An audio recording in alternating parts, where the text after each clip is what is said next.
Bonjour et bienvenue dans la boîte aux questions. De nos jours, on entend souvent parler du changement climatique. Que ce soit à la télévision, à la radio, les hommes politiques du monde entier en parlent. Il est même devenu le sujet de films ou de nombreux reportages. Mais au fond, qu'est-ce que le changement climatique réellement ? C'est pour répondre à toutes vos questions que la boîte aux questions vous emmène aujourd'hui à la rencontre de 3 jeunes étudiants en sciences et intéressés par le développement durable.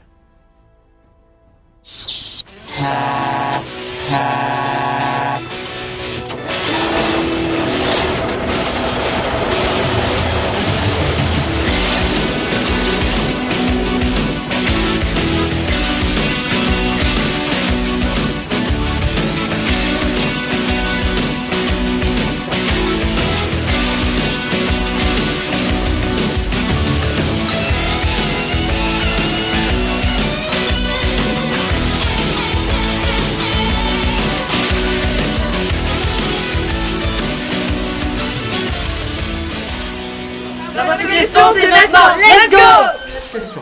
Question de Jules, élève en CM2. Que pouvez-vous nous dire sur le réchauffement climatique? Quelles sont ses origines? Alors pour répondre à ta question, Jules, il faut déjà faire la différence entre 2 termes, la météorologie et la climatologie. La météorologie est la science qui étudie la manière dont se comporte la partie de l'atmosphère située au-dessus du sol et dans laquelle nous vivons. Grâce à celle-ci, on peut connaître le temps qu'il fait aujourd'hui, qu'il fera demain et dans les quelques jours de la semaine qui suivent, mais ce sur des durées relativement courtes. Celle-ci nous dit s'il y aura du vent, de la pluie, des nuages, du soleil ou encore de la neige.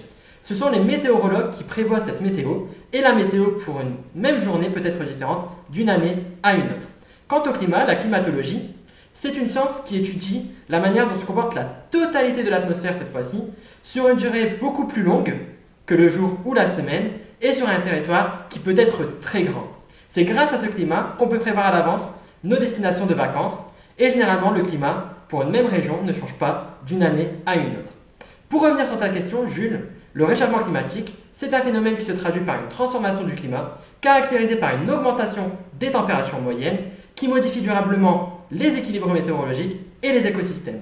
Cette augmentation des températures est surtout liée aux activités humaines, notamment l'industrie.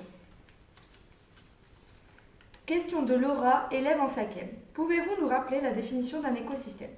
Donc pour répondre à ta question, Laura, un écosystème correspond à un ensemble d'êtres vivants en relation, ce qu'on appelle la biocénose, ainsi que le milieu dans lequel ils vivent, le biotope. Lorsque l'on parle d'un réchauffement climatique, c'est une augmentation des températures qui se produit sur la Terre depuis 100 à 150 ans. Depuis le début de la révolution industrielle, les températures moyennes sur Terre ont en effet augmenté plus ou moins régulièrement. En 2017, la température moyenne sur Terre était environ de 15 degrés, ce qui est plus important que les températures moyennes de l'ère pré-industrielle, donc vers 1850. La température moyenne augmenterait de 3 à 4 degrés d'ici 2025, alors que nous espérons en avoir qu'un seul ou 2 au maximum. Troisième question de Paul, étudiant en langues étrangères. On entend de plus en plus parler de l'effet de serre. Que pouvez-vous nous en dire?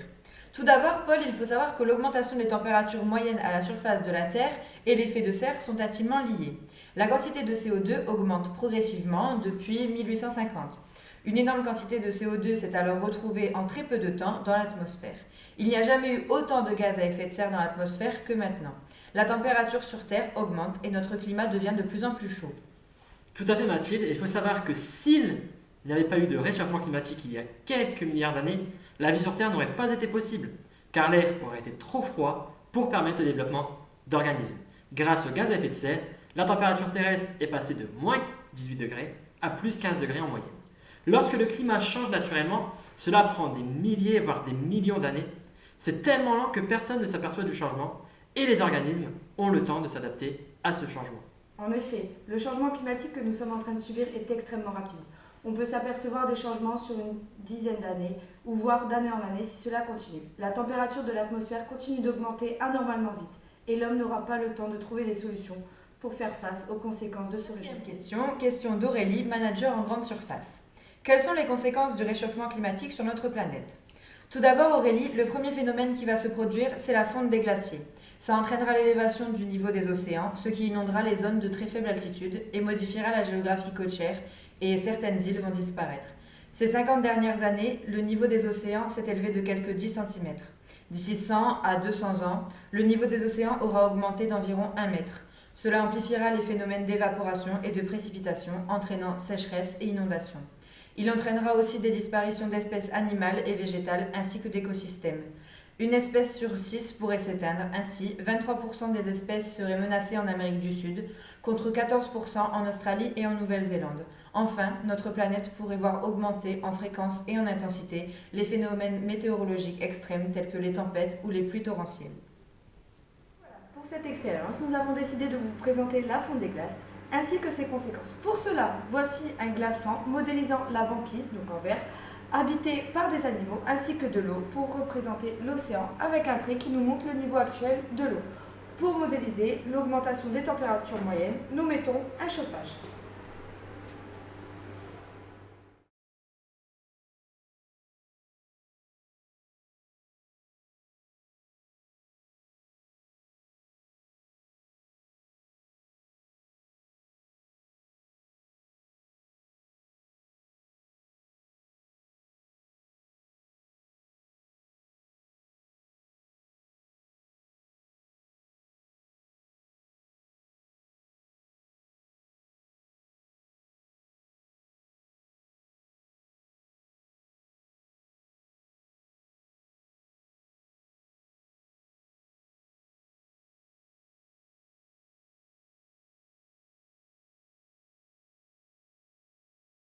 Voici ce qu'il va se passer d'ici quelques années.